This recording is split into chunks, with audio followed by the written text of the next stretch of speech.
Hello guys, I'm a farmer living on my little homestead in the countryside. Today I want to share 7 common raised bed gardening mistakes that I made, so you don't have to repeat them. When I started, I built beds over 20 feet long and 5 feet wide. They looked great at first, but trust me, they were a nightmare to manage. I had to walk all the way around just to weed or harvest. Now I stick with 4x8 feet. That's the sweet spot, easy to reach from either side and more efficient.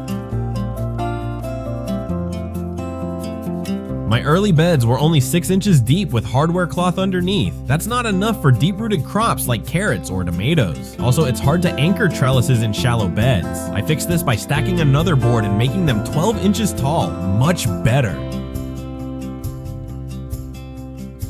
I made beds with plywood and treated lumber, not knowing they could leach chemicals into the soil. Big mistake. Now I use untreated pine or cedar. You can also try metal or fabric beds. They all have pros and cons.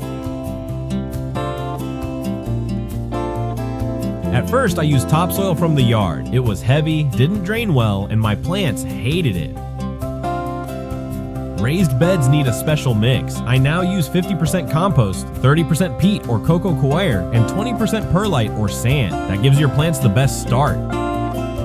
If you're finding this helpful, make sure to hit that subscribe button so you don't miss future gardening tips.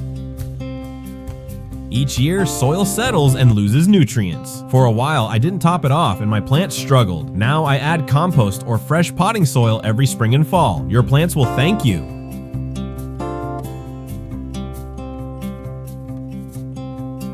I didn't mulch my beds at first, and weeds took over. Plus, the soil dried out fast. Now I use straw or shredded leaves as mulch. It keeps the soil moist, cool, and weed-free.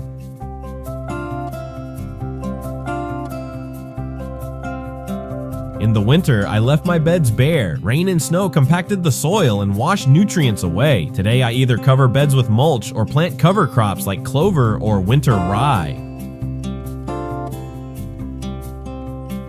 Don't be afraid to make mistakes. They're how we learn and grow. If you've made any of these mistakes or have your own tips, leave a comment below. And don't forget to like and subscribe. New videos every week on gardening and farm life. Thanks for watching and happy growing!